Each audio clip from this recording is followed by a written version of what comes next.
We're going to go ahead and get started.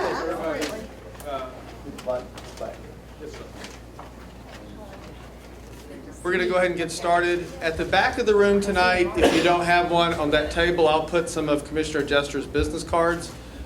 I'm Jeff Breedlove. I work for her. I also put my business card. The numbers on there are our cell phone numbers, so if you ever need us any time of day, please call us. I'm also going to pass out a sign-up sheet. If you'd like to give us your email, we'll add you to Commissioner Jester's email list. If you don't want to be on it, you certainly don't have to sign up for it. I want to thank you for being here and turn it over to Her Honor the Mayor. Thank you. I really just wanted to say welcome to Brookhaven, to all of you, and especially to our Commissioner Nancy Jester. We're pleased that she's holding this town hall meeting here at City Hall. Our City Hall is always open to the people and to the community, so we welcome it. In fact, we got a call today that Lee May actually wants to hold a town hall meeting up there, so we welcome it all coming here. Nancy's no stranger here to Brookhaven. We're so proud of her work for District 1, and of course now she's kind of at the center of the storm. So I know that we're all anxious to hear more word about what we're going to do to heal our county and clean up this mess and get on with, get back to being the kind of really proud community that we were, and we know that we can become, because really it's in all of our interest. We're all part of DeKalb, and you know, so goes DeKalb, so goes Brookhaven. So we're pulling for you all, and you have our support, and I'm thrilled that you're here tonight to answer questions. I thought we were going to talk about water bills, but we can talk about that too. We can talk about that too, because Nancy tells me that Brookhaven is ground zero of water bill complaints. So yeah. Is the mayor of Brookhaven? Yes. Okay. I know, yeah. So Bill Floyd, all those years, was just appointed by the county commission. But every charter is different, and that's what we're in the middle of city elections right now. Anyway, I want to welcome Nancy Jester. Thank you for coming out. Thank you. Let me just say there's some information back on the desk too about the most recent Brookhaven City newsletter too. So along with Nancy's card, pick that up too. Absolutely. Thank you. Absolutely. Thank you. Really appreciate that. It was what a great welcome. I'm so pleased that you're here and doing great things for Brookhaven. I appreciate that. The mayor did mention that we've got several folks that are officials and running for office, so I want to acknowledge them, and maybe if you'll stand up where you are, and if you want to come down and maybe 30 seconds, say your name and say who you are. So I know we have John Ernst is running. Where is he? There. Yeah, I didn't see you back there. Okay, so he's running in Brookhaven here. Come on down. Can everybody hear me okay? Is that okay? Well, thanks, Nancy. And you know, I served my last role before I decided to run for mayor was the chair of the DeKalb Ethics Board. I was supposed to say that. I'm sorry. I did not say that. I did not say that. And so I was down there when right after the Burl Ellis indictment started, and basically started this cascading of events. And I thank you for inviting me. And I thank you all for coming out. DeKalb County is broken right now. And it's going to take all of us coming together, working together, and putting aside past grievances that we may have, whether it be partisan or north-south, or whatever they may be, to work together to make our community better. Meetings like this are very important, but I think the power of cynicism that could creep in if you don't think things are happening is a very powerful thing to stop reform, and you can't allow that to happen. So while things may look bad, you have to keep moving forward to make DeKalb better. Thank you so much, Thank you. John. I really appreciate it. Thank you. And I actually skipped order because Bates Madison is councilman, and he's, where did he, there he is, right there. He's in front. Please say hello. I don't need to say anything. Okay. Wow, the rare politician. Okay, and I know we've got some judicial folks that are current judges, and also they'll be up for re-election in May, correct? Correct. And so Judge Boulay, J.P. Boulay. Great, thank you so Yes, much. please come up. Is here. I'll be very brief. I'm Judge J.P. Boulay, DeKalb County Superior Court. Grew up in DeKalb County. I'm a product of DeKalb County Public Schools. After going to Georgia for law school, I served for 4 years with the 101st Airborne Division as an Army JAG officer. Was in private practice for 14 years, and I was honored to get the appointment to Superior Court. As the Commissioner knows, one of my key initiatives is setting up a Veterans Court in DeKalb County. So to the extent we have veterans coming back from Iraq, Afghanistan, with issues and they get into some trouble, we're going to try to get them the help they need, whether that's job training, mental health training, drug and alcohol treatment, et cetera, so they can hopefully continue to be a positive member of the workforce. Love to have your support. Again, I'm Judge J.P. Boulay, DeKalb County Superior Court. Thank you. Appreciate the time. Thank you. Oh, it's my pleasure. And I'm really a big fan of Judge Boulay's Veterans Court initiative. I'm the daughter of a veteran, and it's great, and JP is a veteran. And so I look forward. We have over 40,000 veterans, I think, in DeKalb County. The VA is here. I think it is really important that we do this. It would be the first in the metro area. There are several others, but we don't have one in DeKalb yet. Okay. Okay. All right. Well, so we do need it, and I really strongly support your initiative. Thank you for doing that. And Judge Bridges is here, and he's going to speak to us as well. I'll be brief too. Good afternoon, ladies and gentlemen. My name is Judge Bridges, and I've had the honor of serving you for the last 13 years as a traffic court judge, and now I'm seeking to be a state court judge. I think we've all lived in this community for quite a long time, and we know the greatness that DeKalb has. And I don't think it's going to be difficult for us to get back there if we work together. So in May of 2016, the judicial race will be online at that point in time, and I hope I have your support. Thank you. Thank you so much. Did I miss anybody? Anybody else running for anything? Or okay, just want to make sure to acknowledge. I'm sorry, any presidential candidates here? Everybody's running. So we can talk about any, and before we get started, I do want to thank our officer in the back. Thank you for coming, so appreciate that. And we have our Fraternal Order of Police just walked in, too. All right, yeah, so I'm a big fan of all that our law enforcement does, and we can talk about that later as well. So today we had our first, I'll just go right into, let's just start with corruption. Let's start with there, right? So, today we had our first board meeting from, since the report came out, and was a bit disappointed that folks were not more contrite and repentant, but that's what, that was the facts. I did put forward a resolution to try and strengthen internal controls, because one of the things that we know from the report and that I've seen and witnessed since I came onto the commission was that it's the Wild West of accounting and policy enforcement, essentially, and that has got to stop. So it should never be the case that these expenditures that were illegal, questionable, should have ever gotten out. They should never have, a dime should have never left the Treasury before multiple checks are made on something like that. You have redundant controls in place for something like that. And so I put forward a resolution that said department heads and the CFO have to sign off under penalty of termination and fines, that if things are not properly documented, if contracting is not properly done, if everything is not legal and specific and ethical, that they can be fired and fined for letting those dollars out of the county treasury. Every dollar that is there is someone worked hard for that dollar. Someone worked hard for those resources, and I'm always cognizant that they are the people's money, and they don't belong to any one person. But that is sadly what we've got. When Lee May said he was going to have town hall meetings and put forth his agenda of the several that he was going to have, obviously it was a glaring omission not to be anywhere west and north of 85, not in Brookhaven or Chamblee or Dorval or Dunwoody. And I asked him if he would consider, I wrote him a letter and said, I think you should consider having a town hall here.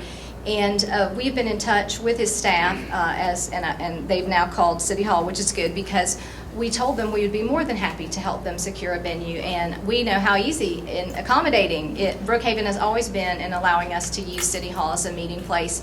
And when I was at the town hall I last had this Saturday in Dunwoody, the mayor was there. And the mayor said they can have it at town hall in Dunwoody too. So we secured venue locations for them. So I hope they will schedule soon and come out here. I'm going to be, and I invite all of you to come out on Thursday night. Please join me at Lee Mays Town Hall at the Maloof Auditorium. I believe it's at 6:30. Am I correct? 6:30. So come out and hear from him. I don't know what the discussion will be. He was not at our commission meeting today. I have not personally seen him, but I do think he has lots of questions to answer. So there's just a tremendous amount of loss of credibility of DeKalb County with this report. I'm thankful that we're seeing a little bit more muscular a position and a tone from the state now, and the Attorney General, the Governor and the Attorney General. I think we've got to have some outside forces to bring pressure for DeKalb to reform and have changes. And I think that all illegal activity should be prosecuted to the full extent of the law, and that you should have your money put back in the Treasury. We've been working on a number of correspondence to get clarity on that, from getting opinions from the Attorney General and asking specific questions there, to talking with other people about this, so that we can get support for the right actions from outside of DeKalb to help DeKalb reform. I'd be happy to entertain any questions on that. We can maybe go subject matter to subject matter. We could talk about water billing as well. I will tell you, before I take questions, I will tell you that's the number one complaint that I get. We could have somebody sitting 40 hours a week just answering and researching water billing issues. I will tell you that today, with it was great relief actually, they brought forward and announced the new watershed director. So we haven't had one for several months, and in the last 5 years I believe there have been 4 watershed directors. So a new one came on board today. He's from Philadelphia, and he is a professional engineer and has extensive background in running municipal water systems, both public and private. So I got to meet with him today for a little bit in my office. I told him we'll get along fine if he doesn't steal money, doesn't have bad contracts, and fires incompetent people, and hires good folks to bring value every day to the watershed department, because that is a department I lose sleep over. I told him, I had a very frank dialogue with him about the people in his department that do not have credibility with me, and who I think does have credibility, and I told him that. So I hope that he takes swift and decisive action in that department. You know, we're charged with bringing clean, safe drinking water to almost 1 million people in DeKalb County. It is a public health issue, it's a public safety issue, and so that's the one thing I lose sleep over at night, that watershed department. I've advocated for, and will continue, even with a new watershed director, so I want to be very clear, I've advocated for a separation to be made politically from the watershed department and DeKalb County. I think we need some legislation where we cleave that off and it becomes a water authority. And of course, the county would probably have some positions that they would appoint to a board, but I would only want to have a board that is constructed that also includes appointments from the cities, so, and also perhaps from the state, so that you can have real professional management over this public utility. So as the new watershed director continues on and gets to know what's going on, I'm going to talk to him about that, because I think that that would help. That would be in the long-term interests of all the citizens, taking the politics of DeKalb out of it. And I think there's just so many contracting issues there, and so much abuse and waste there, and just incompetence. We've had many projects that have gone south just due to, I think, poor technical specifications, poor implementation, poor contract management. In fact, I will tell you that Candler Road had a water main put in only to find out that it didn't work. And so they tried to get the water main to work. They eventually just had to cover the street back up, and they're going to go back and try it again sometime. But that's your tax dollars at work. So it's a real problem. Water, we have a capital improvement budget of over $1.3 billion right now, the largest project ever to be done in DeKalb, the wastewater treatment plant. is being contracted, and you know, everything's starting with that. So I really want to quickly improve the competence level in that department because they don't have my confidence right now. And again, we do get just a whole host of billing anomalies and inquiries. Rather than talk about anyone individually in a meeting, we'll stay afterwards and we'll make sure to take your information if you want to talk about any specific water issue you're having so that we can help follow up on it and see what we can do to make that better for you and kind of intersect with the administration for you on that.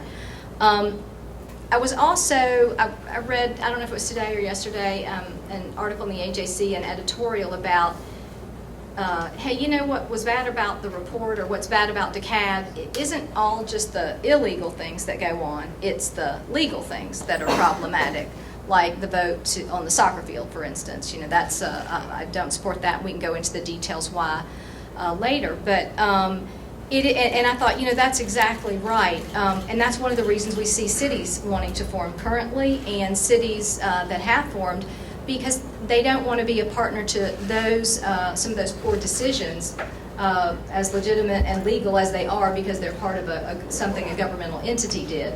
I mean, I think tax abatements are very useful and can be a good policy sometimes, but this was writing a blank check from the general fund in addition to tax abatements, and so that's really a terrible idea.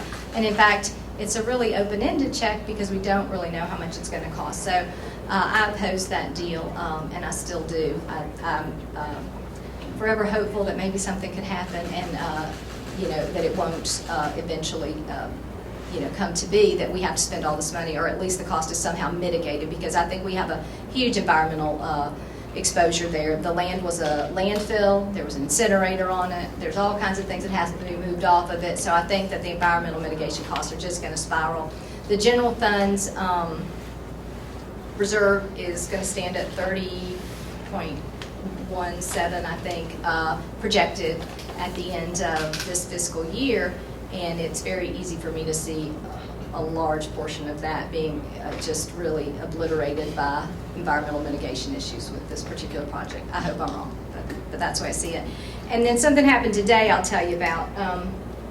So I don't know how many of you have seen the article, or I've gotten quite a few inquiries to my office about the sanitation fees for at home-based businesses. Did anybody see that? So if you have a business license, basically that database is then cross-pollinated with your home address and making sure you're getting charged a commercial sanitation fee. So your normal sanitation fee is $265, but if you're commercial, it's $300. And so a lot of folks have called me and said, hey, look, you know, I don't produce extra trash. I'm an editor, or I'm a computer programmer, or I'm, you know, I don't, there's whatever I do, it's not extra trash collection, so why should I have to pay that? And I thought, yeah, that's a really great point. I agree with you. Perhaps at the time you file a business license, we could get people to file an affidavit with a penalty for perjury on it that said, you know, I'm one of these types of businesses that is exempt from having to pay commercial there because it's expensive, you know, because I don't generate anything. Okay, fine. And that was not really well received by my fellow commissioners. In fact, instead, it was told, well, it's just $35 extra, Nancy. It's just $35 extra. And, you know, why are you whining about that? And I thought that was really interesting, that they were not sympathetic to charging, overcharging for, you know, service that isn't utilized. You're not utilizing more than residential trash service. So why should you pay for that business trash service? I had a real problem. $35 is, that's a significant amount of money. I know that I can take my kids to Chick-fil-A for $35. So that is meaningful to me, and every dollar is meaningful. And I thought that was really odd given the current situation in DeKalb with all of the wasteful money that has been spent, that somebody who's elected to office would say, well, it's just $35. And that's the kind of thing you get where then they spend just $35, and then it's easy to spend just $200 of your dollars, and then $2,000, and so on and so forth. And I think it's just indicative of, again, that's a culture not of corruption, but of a lack of respect for the citizenry, I think, when you say it's just $35. And in that same meeting, we talked about, and I brought it with me, the DeKalb County Medicare retirees insurance. So your tax dollars go to pay for retirees to get an extra wraparound insurance policy to Medicare, and it's 60% subsidized by the county, and of course that cost is ballooning on us. It's a real problem. And when I asked the consultants there, you know, how common is this practice that you would provide? Do you provide it in Brookhaven? Oh, thank you. Yeah. Anyway, so I said, you know, how common? Well, you know, less than 30% of employers, or roughly 30%, provide it, and it's going down. And the argument was, you know, we're trying to reduce this cost, and it's going to keep ballooning on us. And when I said, well, you know, I think the benefit then should be that we have negotiated on your behalf and found a good and made a really good group deal for you, essentially. So you can buy this because we've you know, had a negotiating advantage, and we've brought forth this product. So if you would like to buy it, you can buy it, but not subsidize it. But of course, you know, I was looked at as if, you know, I just stepped on a puppy, and so that was unfortunate that's I think what I think it was Kyle Wingfeld's, you know, was kind of getting to this bad decision making. So it's there you know, are these egregious expenditures. There is fraud. There's contract manipulations. You know, we read all about it in that report. But then there's just the bad decision making that you should go down to Lee Mays Town Hall and tell them, you know, these things should stop. We should stop subsidizing. We're not going to be able to afford this in perpetuity. We should look for ways to mitigate costs in the soccer deal. We need to, you know, the planning department closes at 3 o'clock every day. I can show you the picture on Jeff Breedlove's phone there, where we tried to go over there and return some documents at 3 o'clock, but they close at 3. So if you're not there before 3, DeKalb County is closed for business. We could tell you about the myriad of permitting and planning issues that just cause businesses grief in DeKalb County, and it's just a disaster. And so it's not a secret to me why people want to form cities, because they, and I say, you know, I'd vote to form a city if for no other reason than just to control land use and planning, so that you can make sure you're not subject to the fraud and corruption that we've seen in the ZBA, just to make sure that, you know, DeKalb County isn't going to put another late night establishment next to your neighborhood like they routinely try and do. And so we're dealing with so many of those things, and the police, I think, are doing their level best to go out and cite people like that and keep crime at bay. And you've got a lot of good employees throughout DeKalb County that are doing their level best to enforce the codes and the laws. And then you've got people within the government that work against them by allowing bad things to fester and not dealing head on with it.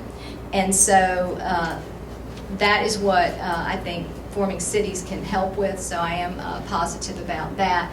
I also think that, you know, it's people have unique identities in these different situations now, and in these different areas now, and so that's just also sort of a natural organic process of the growth of a county, I think, that you would have unique communities grow up and seek to really sort of control their own destiny in their own area, and to different degrees. Some people want to have police departments, some people want to use the county police, some people want to do, you know, I think most of DeKalb has a fire. You can choose sanitation. You get to pick and choose the services you want from the county, which is nice. So, so if you don't like the sanitation service and you live in a city, you could change sanitation services. You could say, well, we're going to bid sanitation services out, or you could say, you know, DeKalb's providing a fairly decent value, so we'll stick with that. So that's the power of a city. I think you also get the power of another entity on your behalf, interceding in government on your behalf. So I think it strengthens your position. But so those are just some of my thoughts about mitigating corruption, trying to stop bad decisions from being made, and being prudent, financially responsible. But I'm here to listen to you too, and I'm sure you have questions, so I want to leave ample time for that, and that may take us to different discussions. And yes, ma'am. Are you saying you want to change the rules for people who are already on pensions? This has nothing to do with their pension. So this is these are people on Medicare that are retired, and the county also provides them a 60% subsidized additional medical health care It's like when plan. I'm on Medicare, I have a supplemental. Right, The county's right. supplying 60% of their supplemental. The county supply is paying for 60% of that, correct? And you want to change that deal now after they're already retired? No, Depending on- you wouldn't do any, you wouldn't make changes for people you would make changes, because you don't really retroactively alienate somebody from a benefit they've already accrued. That's generally a principle of, ERISA law and so on. But what you would want to do is, you would want to stop the waste of that going forward, for sure, so. Like for new hires or people that are not only there for 10 years. Well, I mean, again, you have to be at Medicare age, we'd have to look at what the right age to do that would be, so, yeah. So this is not covered, it's not covered under, it's not like a pension. You don't accrue these benefits exactly like that. I'm very, I think we have to protect people that are in current pay status like that, who have already retired and they're at 65 to a certain degree. But there's not any kind of contractual relationship that exists like you have with that pension plan. It's a different kind of benefit. So, but we're just simply it will bankrupt us. We're not going to be able to afford it. So something has to happen. So we have to change. Thanks. Can you shed any light on the mechanism to which the DeKalb County Commissioners are held accountable to? And is it the State Attorney General's office or is it the Governor's office? And what would be the mechanism, if needed to be happening, to remove them from a legal basis? Well, I think people are trying to decide that. I'm not an attorney, so I couldn't address that. I know the governor has asked for the GBI to review the report, and he took a little bit more of a muscular position today, I guess, about that, or the last couple of days. So I guess we'll see what they think their jurisdiction is. I certainly would welcome those exogenous outside pressures into DeKalb County, because that is going to it's going to come in and change DeKalb County from the outside, or it will help create the conditions for internally for them to change. So I think we have to have outside pressure. Now, how that is, what that ends up being, exactly what the jurisdiction is, I couldn't tell you.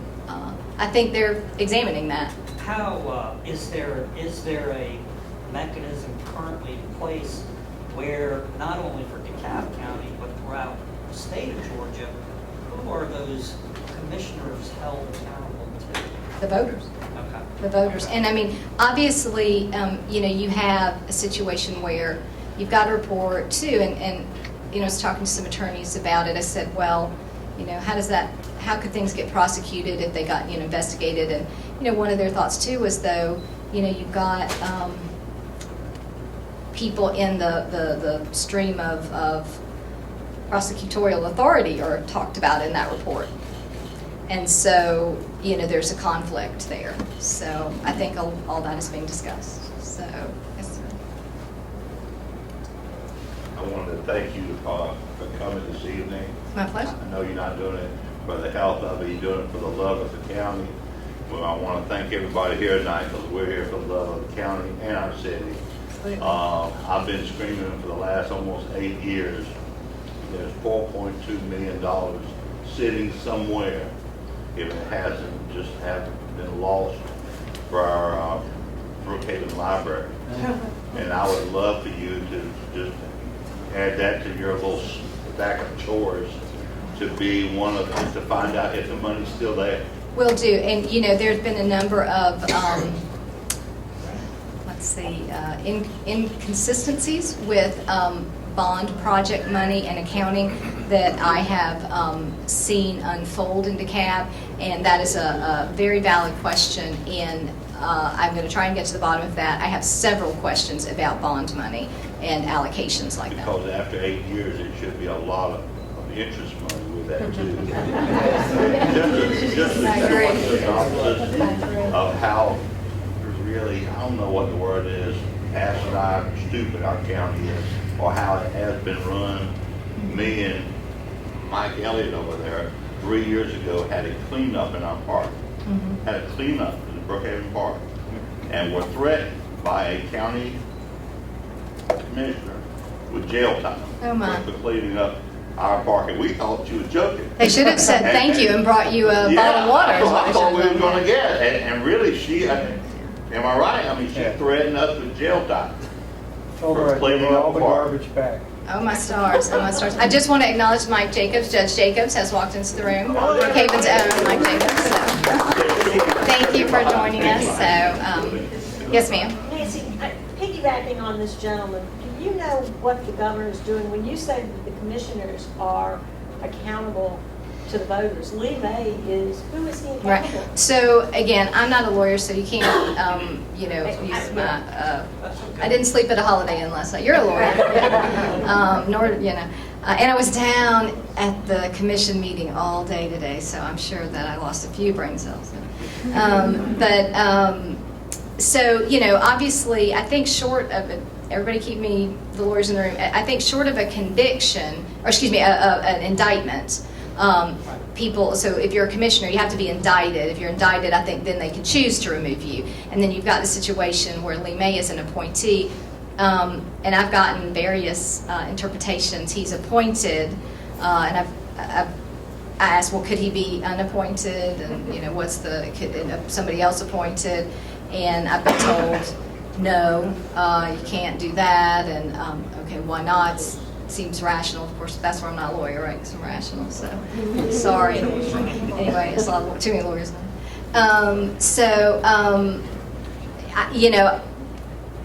Unless we get, for sure, if we got an indictment on somebody, but then again, you go back to the person that maybe would bring an indictment is in the report as well. So this is, So- I don't mean to beat a Yeah. dead horse, Yeah. but can the governor's office, Mhm. can the governor himself remove a commissioner Not with- by his signature? Not without an indictment. Okay. I don't believe it. And piggybacking again, what is the governor, because I didn't see the report that you're talking about, what is he doing? He has taken the report, the Bowers and Hyde report, and he has given it to the GBI, and I believe that the investigators have also given their notes to the GBI today. I believe that just happened today, so that they can review it and they can make any kind of report they want to the governor about it. What I think, obviously, Mr. Bowers and Mr. Hyde and Mr. Wilson in the past, they were part of the investigation that Sonny Perdue had into APS. And they spent, I think, $2.5 million. Why did they do that? It was a reputational issue. It was a issue about children's welfare. It stained the city of Atlanta on a national level. And so I think there was this groundswell of we have to do something, we have to look into this. And I think that the health and well-being of this county, DeKalb County, and the public safety and public health issues, for instance, again, delivering clean, safe drinking water, which I worry about every day to the citizens of DeKalb County, I think that merits equal investigation, I think. And so something with as much emphasis, something with this much at stake, I think, my preference would certainly be to see as vigorous an investigation. Now, we haven't gotten to that yet. The governor has not asked for that yet. Now, I don't know if he is going to use the GBI report review to springboard to that. But certainly, you're all citizens of the state, and you can let everybody know what you think and feel about that. There are social media groups. We've got a gentleman here who runs a Facebook group that is a Reform DeKalb group. And I think people need to be, coalescing and asking for reforms and asking for investigations. So you have more power than you think, I think, but you Who is have to that reach out. gentleman? Can you It's raise his raising hand? it right here. Okay. Yeah, See, yeah. after- Yes, sir. I've always wondered, can a commissioner be recalled or impeached? guess there are, Everybody else can. yeah, what's the provision for that? Any more in the room know the provision for that? There probably is. It would have to be the voters. Yes, you'd have to. I think it's 15, you have to get 15% of all eligible electors. It's a very to sign large, it's a very petition. high bar, 15%, yeah, okay, that's a lot of And signatures. that's not just the people who voted, but of all the registered. Of all the registered of all the voters, yeah. electors. So it's a pretty high. Which is sometimes more than you get at an actual election, so, yes ma'am, Judge Brown. I'll have to leave soon because I have to pick up my children. But I'm Judge Brown, and you've got Judge Bridges, Judge Boulay, Judge Jacobs here. The main thing I wanted to say to everyone, I know there's a lot of upheaval about what's going on in our county, but there are people who care about what's going on. You have leaders who are here who are invested in you. It will come down to voting. You've got to come out to the polls. You've got to come out to these town hall meetings, all of them, and make your views known, and then get out and vote those views. It's really the only way. We have to change our county if it's something that is dear to you. All of the negative press that we've gotten, there's some great things about this county that we have, and we as the people of this county who care about this county have to be the ones to step up and make the change. I know there are different things that can be done, but it starts with each one of us putting our voices out, putting our steps forward to make a difference. I know I probably shouldn't say it, but I wanted to say that, and I have to go get my children, so I have to leave early. Well, thank you for joining us, I I just wanted appreciate y'all it. to know that. Thank you. Thank you, and we've also been joined by Councilman Gebbia in the back, so thank you very much for joining us. Yes, ma'am. I received an excessive water bill. Excessive. 50,000 gallons we were told we used last month. Taking some long showers. In 1 month. We live in a small house on a quarter-acre lot. Mm-hmm. We have no pool, we have no leaks. So we were told that we have to pay this bill. The problem is, and I love the discussion, but all of this takes time. And I'm told that we're supposed to pay this Well, excessive bill. before we leave, we'll take your information. What are Yeah, the yeah. recourses that a little citizen can do in order to block and tackle not only corruption, but fraudulent behavior by the watershed department? Yeah, the billing, I think what you're witnessing there is just the misbillings right now. My perception about it is just, that's the flat incompetence right there. That's Well, not. I think it could be fraudulent as well. I think that, I think could be, I think it's mostly incompetence because what I see often is a bad installation of a new water meter, and then all of a sudden they don't calibrate it right with how the number that left the old water meter, and it looks like, oh my gosh, you used 50,000 gallons, and the next time it'll go down. So it's just bizarre. It's happening over. Oh, yeah, right, no, It's happening, and I bet you and I When talked I on called, next when door. I I've got one called too. to ask for help from the watershed people, the woman was belligerent, and she was arrogant, and she was obnoxious. Then on top of it, when I asked for a technician to come out, they refused to give me an appointment. So there is no, I can't even get a technician to my property because she said they'll call me back. They never called me back. Well, you're talking to the right person to make these complaints to, and so before we leave, we'll certainly get your information and provide the conduit for you to get us some more information too, because we'll need all your customer number and all that kind of stuff. And we will intercede with the billing department and get some answers for you and get them to come out. So again, we could spend. I mean, it's so many calls. So I am quite well aware of the thousands of people this is affecting. I'm not confused about this whatsoever. This is the #1 biggest issue in my office as far as constituent services. The problem is that there is no accountability, and there's no one to go to. Well, the problem too with the water billing issue is it's a structural problem. If you don't pay, they say, well, we'll shut the water off. So what do you do? Yeah. As a citizen, They should, well, calling me because they shouldn't be telling you that. And so, so calling my office and yeah, for sure, when they say they're going to cut my water off and it's a billing dispute, they should put a hold on that and not do that. So certainly, again, before you leave, we'll talk about it. But what I will say is the structural problem, and I spoke to the new watershed director and I told him, hey, look, you've got the billing departments in finance, and then you've got watershed operation. And then what you have is in finance, you used to not even be able to answer. They wouldn't even answer the phone. So it would just, I mean, you couldn't get anybody to answer the call forever and ever and ever. Then we said, hey, nobody can get, so boy, they fixed that. We've got people to answer the phone. But now they answer the phone, but they're not connected, you see? And so I believe they must have some sort of script, well, you have a leak, click, or whatever, you know. Something, right, and right. So it's an issue, and so, because it's a very similar story time after time again. And so this disconnect in operations, whether it's you got a new water meter and they don't know it, and they don't know that you've gotten this miscalibration, or whether it's 100 other little issues of technology that come up, that all of these things are happening, and but this group of people and this group, they're not talking. So yes, ma'am. We went through a similar problem, not as severe as yours, but I had to go down there. I just got up and got there at 8 o'clock in the morning and sat down, and they were okay. But there's not enough people face to face to even help. It's a very small office for a big county, and I got good results, but I had to go down there. I had to take my past bills. I had to show this. Well, I think sometimes what happens, see, and it's just you get, some people will have a good result because they'll get lucky. You might have gotten lucky with who you got down there, but that's not a method. That's not a method. So it's just hope is not a method. Well, I hope you get So that's the problem. So we but we have systemic issues there. There's no doubt about it. Yes. I have one more Okay. question, and it's to dovetail off of the two people that were talking.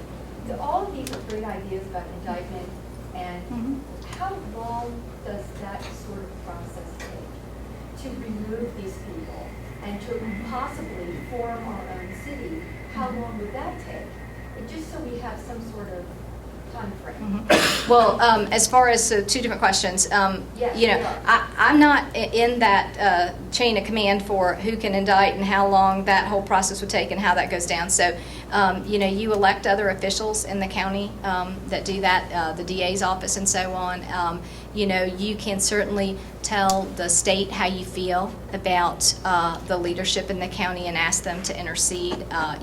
Right now, again, I think they're reviewing the situation, so we have to, wait for that. How long that I couldn't tell you because I'm not internal of that. I don't drive those processes. Okay. So then cities. So there are two cities right now that are two. Proposals of ballot initiatives that will be on the ballot in November, City of La Vista Hills and a City of Tucker. So if you live in those areas, or do you live in one of those areas? I live in Brookhaven. So you are in a city? I'm in Brookhaven. Okay, so you are in a city? I live right around the corner. Okay, but you asked me about how fast could a city form? City, if Brookhaven wanted to become its own. It is its own city. Well, but we're still tied to, we're not purely independent, we're still tied to these county. Right, you still have services that you receive from the county, and there will, you could, things like sanitation, if you didn't like that, the city could change, okay? If you, the watershed department, not so much right now, you don't have your own water system. So, and one of the things that I have, that I advocate for, again, with that cleaving off, as we discussed earlier, to a water authority, that's one method. Another method could be to what I call contract manage or lease out, where you had a private entity essentially take over management of that for, in some sort of fee structure. That's very common. You see that. There's municipalities and water systems that are run by private entities, all globally. So, and in fact, the gentleman who's coming on as watershed director that we met today, he's worked in both public and private water systems. So, one of those two ways to have a water authority form, that's a state legislative action. So we have to engage our state legislators on that, and that's a discussion we need to have. They'll start session in January. Obviously, that takes time. That takes a legislative process. Having a leasing out the water system for, or contract managing it, that could be a decision of the county, and then that takes a majority vote of your county commissioners. And so I'm very supportive of those ideas. I think your task and my task jointly is to make sure we create the necessary and sufficient conditions where the other commissioners will vote in that fashion as well. Somebody was over here first. And next. All right, we'll go there. Yes, sir. You're a great woman, so thanks again. Come on up, But, so I brought just a copy of the bill. But my wife and I are getting hungry, so our stay is probably a little short. No, it's okay. But I actually had a different experience. I actually called the guy, or the tap water yesterday. I spoke with a real super nice guy. Okay. But he did help me point out a few things on the Okay. bill. He said, oh, it's very interesting that your bill is so high. You didn't even get a measurement, or you didn't get a reading. You got an estimate. Just came by and said they didn't even get a reading. Mhm. So I don't even know if it's an estimate, a good guesstimate, just by looking at our green. Right, they do estimate bills. They do that, yes. And I can talk to you. Would you say that's a good idea? So, here's It's a the. yes or no question. I don't want to elaborate. No, it really is deeper than that, and I'll tell you why. Because I'm working on a policy regarding that issue. So there are certainly times, I mean, you can have crazy inclement weather, whatever, so you can't have a policy that a bill could never be estimated, because you could have a situation where that couldn't happen, where somebody could not logistically get to read that meter. That's one issue. But the problem with estimations isn't that somebody ever got an estimated bill. I've got an estimated bill, and then you true it up. But the problem is if you get multiple estimated bills, that's the problem. And so that's the policy I'm working on, and it's particularly compounded by the fact that we bill only every other month. And so we're changing that. We're going to bill, I don't know when the start date is, but we need to bill every month. That will help you get consistent reading, so you understand your monthly usage. And if something starts to go awry, you'll know about it faster than this every other month billing cycle. So that is being done. But I'm working on a policy to say, look, you can't estimate more than one out of any, 4 bills. You can't get 3 estimations and because that's what gets things out of whack, and you don't get clear information on an ongoing basis. So because I've had people that get an entire year of bills estimated.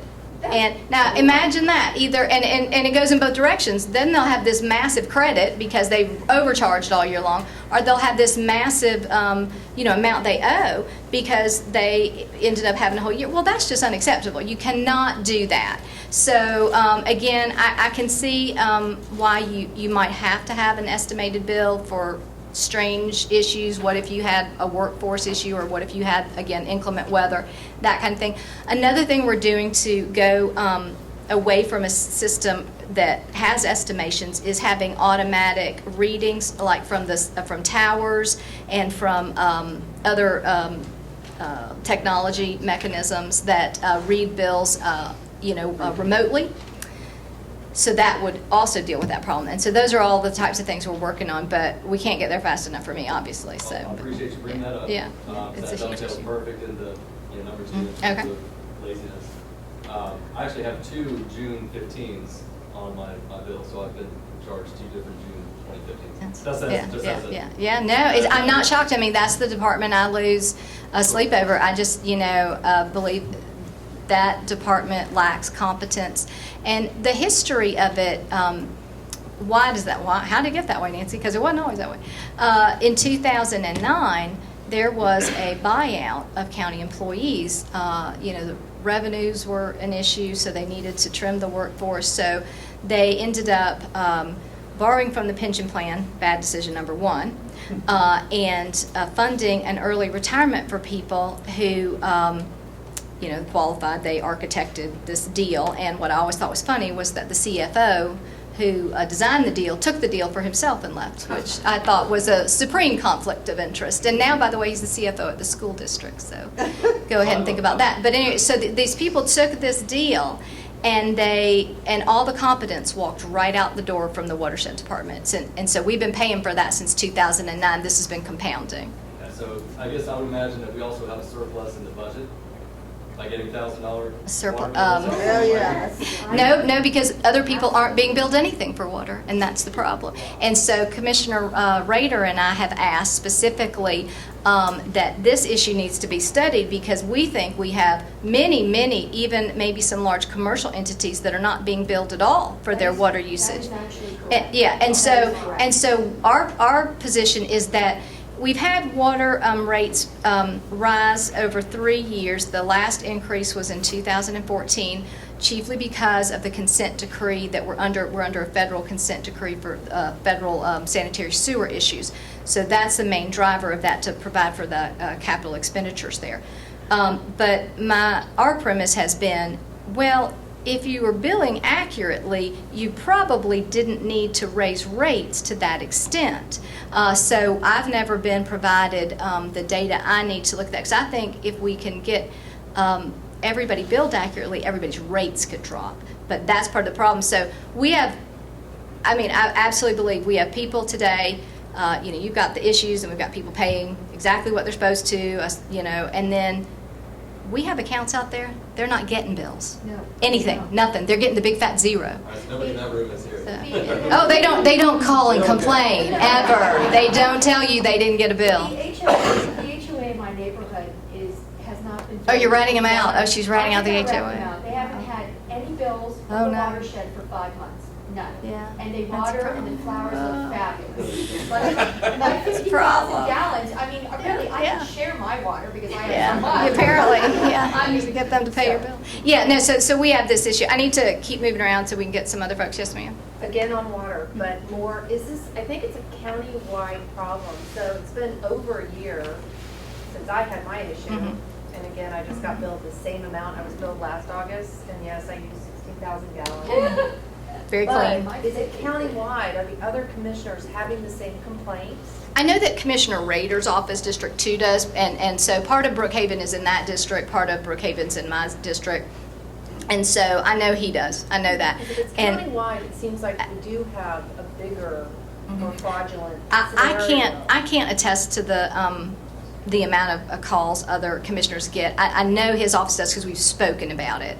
But 3, 4, and 5, and the other 2 districts, 6 and 7 are super districts, but 3, 4, and 5, Commissioner Larry Johnson, when I bring up the issues, he seems awfully sympathetic, because I have brought up, look, you got to put a moratorium on cutting people's water off. And I'll bring up these issues, and he's supportive of that. So I guess I have the sense that his office is getting called a significant amount of time. I know, again, it is a full-time endeavor in my office to deal with the volume and the complexity of these issues. You have Councilman Gebbia has one, a water billing issue. So, I'm sorry, I didn't mean to out your water billing issue. But I feel like it. But, so imagine, I don't know what the other, offices, how many calls they're getting. We're getting overloaded for sure. Can we add it to the agenda to find out if it's countywide? Mhm. Right. And then We talk about it all the time, and they will say that it is, but I don't have specific, they don't break it down from specifics. They only give us county-wide information. The only data that I've gotten about District 1 in particular, in January of this year, and then recently, there have been large billing irregularities. They had an issue where the mail house messed up the bills and didn't send them, and then they sent cut notices because people never got their bills. That happened almost exclusively in Dunwoody in January. Then we've had this big rash of strange billing, from my perspective in my office, almost exclusively to Brookhaven. Then there was a strange anomaly with another mailing issue. I don't know all the details. It happened more recently, and it seemed to be focused in North DeKalb. So, if it is systemic or across the county, I just, I would imagine, I could imagine that it is, but I don't have proof of that either. And the new water leader. New Director of Watershed Management. Bring this up with him as well. Oh, he came to my office today, and I told him, in no uncertain terms, who I thought was credible in the watershed department and leadership, and who I thought, he should fire immediately. I let him know that. It's his decision. It's not my decision. But I told him right off the bat who I thought was lying to me often at meetings. And I can't, I can't make people tell me the truth. I can dig behind the scenes at what they're saying. I can ask critical questions. But I do think, but this happens. And so I was very blunt with him about what I saw. When you can't turn off a water valve for 4 days, remember the water debacle where we couldn't do that? That's incompetence. And so, and I've examined that situation, and I really believe we have quite a problem there. So I told him,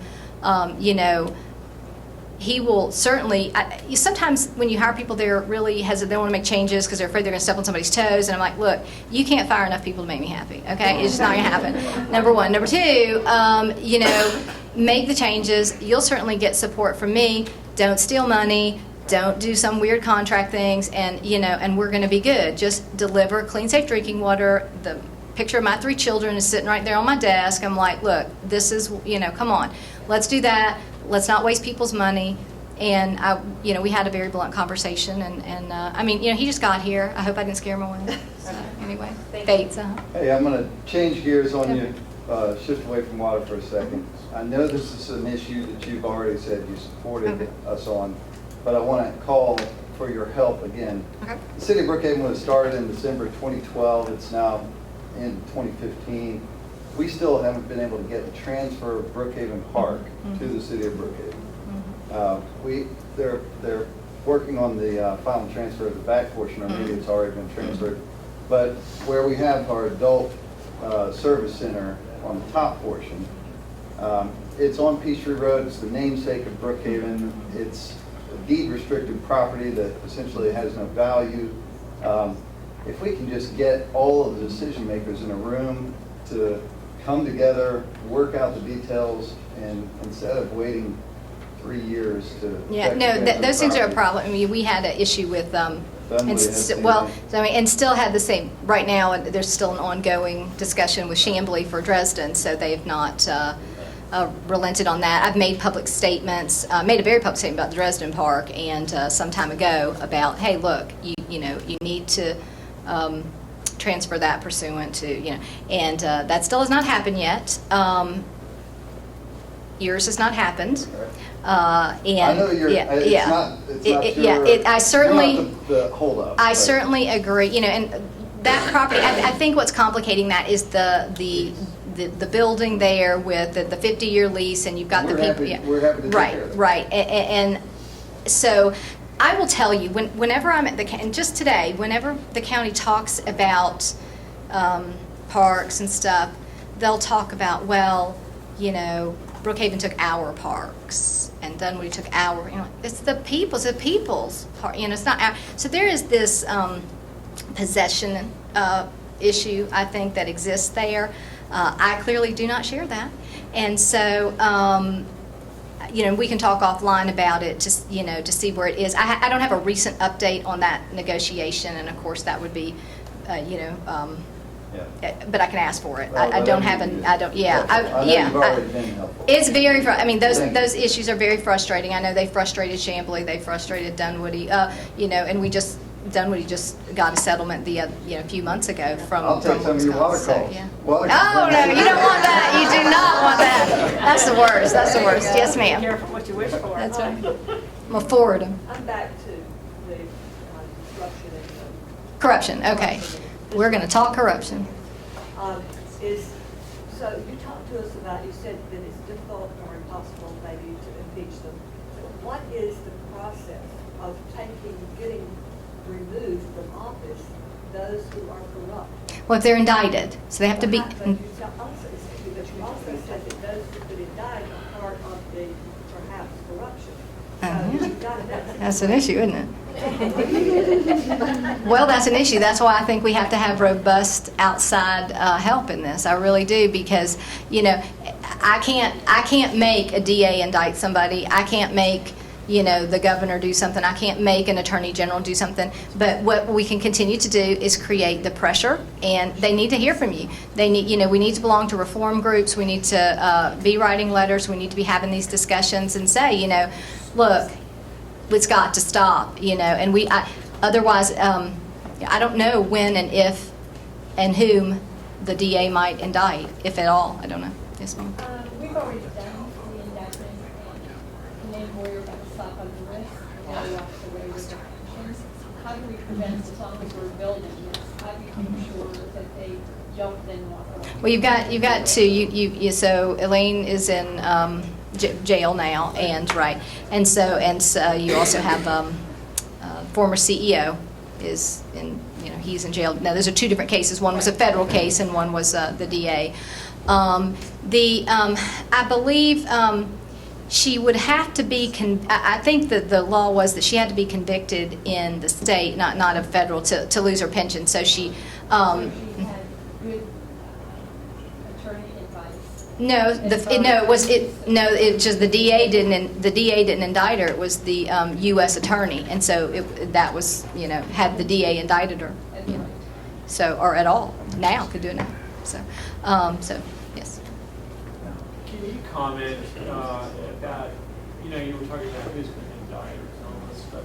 What is the relationship right now between the United States Attorney's Office and your of corruption in DeKalb County? Well, I couldn't, I don't know the relationship. I mean, Are they looking into it, or they don't discuss their investigations. They are very, very quiet about that. The county will be in receipt sometimes of subpoenas.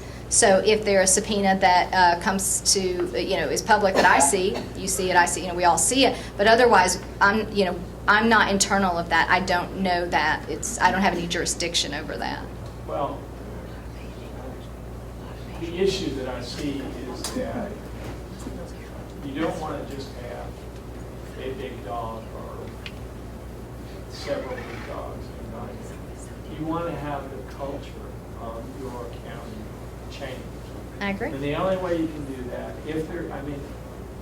ignorance or stupidity is not a crime either state or federal. But if you've done something like you're doing a no-show job or no-show hour or something like that, or you're taking money that you shouldn't be taking, you got to do it sort of top to bottom, because otherwise the people that are doing on the mid to the bottom say they're off to that big dog, they'll never come in. Yeah, it's a culture, and you have to have good leaders, and then they have to be willing to hold people accountable. One of the things in the report was some very anomalous hiring practices by sanitation. So you had a situation where you had someone had a DUI in a county vehicle, then was resigned. County paid the $140 to get the county vehicle out, then rehired this individual. So this process, is a problem, and leadership allows those things to happen. And so, and I asked a series of questions, made some uncomfortable inquiries after reading that in the Bowers-Hyde report, and sort of forced the issue, and they fired the person. And of course now the person's saying, oh, well, I'm going to appeal I can appeal my job because, so I guess there's a sense of entitlement this person has for this job, and I think they get that from leadership. It is directly connected to leadership and how the county is run. So you absolutely have to elect people of high moral character into these positions, and we elect a CEO countywide. I wish we didn't have that form of government. I wish we had a county manager form of government. I think we'd be better off. And then you elect 7 commissioners, each from different regions. So you don't think you can only have an input in just your region, because you can certainly find candidates you like and support from other regions and go and help them campaign and help good, honest people take back their communities. I'm sure they would welcome the help. So that's another task before us today. Your plate is clearly very full, and you have a lot to deal with. After the governor gets his reports and he assesses what's going on, would someone be kind enough to invite the governor to come to a town meeting with you and listen to the people and what we have to say? I think that's a great idea. Because I think that it needs to start from the top, and everybody needs to be aware. And I think if you want to have cameras and you want to have the media, that'll bring it. And you will have exposure for the fraudulent and incompetence that is run rampant with people who are out of control. Well, I always think having decision makers in the room is a good idea, listening to people. And I hope that you guys are going to show up on Thursday down at the Maloof Auditorium. I was hoping the governor might come to that one, because that would be fun to see that as well. I don't think that's going to happen. Because I'm sure that'll be very... Maybe you can send his office an email. That'll be quite entertaining. Yeah, I doubt we'll see that appearance, but yes, ma'am. What would it take to get rid of the CEO position in the county? That would take a change in the Organizational Act, and that would take a majority of the DeKalb delegation to make that change. And they have... State legislature. the majority of the local delegation. So they would have to change the county charter, and they've shown no proclivity to do that. So the majority of the delegation has just not wanted to go. Why did DeKalb County set that up to begin with? So that goes back to the Manuel Malouf era. I certainly can't speak to the history exactly at that time, but Since we are the only county. there used to be a commissioner. Right, yeah. So we're dealing with that history. So, so, any other, yes, sir. Yes, going back to corruption. Mr. Glover, by the way, is are you the chair of all the equalization boards? Yes, I am. Okay, I get the title wrong. Property appeals and all that. Yeah. That's not why I'm here today. That's not why he's here We don't talk taxes, we talk that. Okay, hold on one second. Yeah, you had a question. I just want to say it's 5 minutes after 8. Okay. Want to be respectful of the staff downstairs. Or what's our stop time? It's at 8 o'clock. We're already over. Oh, my stars. Okay. Okay, a couple more questions. And certainly those of you with specific water issues, don't leave without us writing down your contact information so we can follow up with you. Mr. Glover. Yes, my statement, a question is, back when I was on a group called Blueprint DeKalb, my part of that and someone else's part was to look at purchasing. I found that there were contracts issued, companies did not exist. When I looked at trash bags, there were 3 companies that had contracts for trash bags. They all started and expired on the same day. You go to the Secretary of State's website to see if the company exists. 2 of the companies did not exist. So is anyone looking at contracts? Yeah, yes. Well, what I will say is the whole procurement process has been going through overhaul with the onboarding of Scott Callan. So he came in, a very highly respected individual. But the problem is, I call it reform by indictment. That seems to be the only way we get reform in DeKalb is by indictment. And we've got to start having some other more healthy processes. But Scott came in because, of course, Mr. Walton before him was part of the whole problem and was the biggest witness against Burl Ellis. And of course, he had to go, and he didn't have exactly the greatest oversight, let's say. So Mr. Callan has come in, and the procurement process now, well, the first thing he did was reorg that entire department. He eliminated everyone's position, and people could reapply for positions, and he advertised outside. We've been doing that now with the IT department. That's the second department, and I'm thankful it's reorg without an indictment, so we got that going for us. So he restaffed the purchasing department. The purchasing department now runs, it costs you less now to run that department, and I have more confidence in the outcomes now because it's being professionally managed than it did the previous year. And we outsource some of the more controversial things like the compliance with the LSBE program, which is the local small business enterprise part that gives preferential treatment to local small businesses. I don't prefer that ordinance. I wish we didn't have that, but we do, and it needs to be at least monitored and complied with. So that's outside the county now, and an external vendor that has does it for Fortune 500 companies, these types of things. So he's really improved it. One of the things and as you cycle through, these contracts have time frames, and so as he has cycled through now in a year, he's trying to get rid of the things where you do these extensions and change, all those types of things, and rather rebid. And so he is going through that process, and so we're seeing fewer and fewer of these extensions. So it will only extend for some minor period of time while he gets the bid out on the street kind of thing, so we can not do that going forward. So he has put in place much more robust policies and procedures there, and he's one of those people that does have credibility with me. When we found mistakes, and sometimes you'll find a mistake, he deals with it right away. One of the things he's working on, and I may have been talked about in the report, we don't have a formalized bid protest process in DeKalb County. So if let's say you have a great purchasing department, they're really doing, they could still make a mistake, and so you want to protest a bid because you think you're the lowest bidder, or there's something, and you need to point something out. So if you have a bid protest policy, then there is a legitimate way to do that doesn't have to involve the court system and tangle up, that, and doesn't cost you all that kind of money, and we can, get this situated. You can still always go further, if you need to go to court. and like City of Atlanta has one, and in fact, I had the City of Atlanta's policy given to me, and I gave it to Scott Callan, and he's working on that. He's got some other bid protest policies from other municipalities and counties that he's looking at. I gave him the Atlanta one. I think that's a big one too, and one of the problems I've learned about is that if you protest a bid, you get blacklisted. And so you can't bid on anything until that gets, so that's a problem. We've got to stop doing those kinds of things. So I do think quite a bit has been cleaned up in procurement, but not totally. So. That's one last thing. There's a company in Atlanta, Georgia, throughout the country called Honey Baked Ham. Honey Baked Ham. They had a 50-year contract to provide services to the airport authority. They did. Well, that's a fascinating length of term. I think quite illegal, actually. So, well. But that was last year. I think you might have cleaned it up. We'll hope so, but we can certainly ask about that. And if you have any specific ones that you know about that we need to check, please send me an email with that, and then we can look at those individually as they come. Well, I guess we have to wrap things up because I know it's late, but I'll stay. I'll hang out but I need your water problems. So thank you for coming, and I'll hang out here to answer any questions.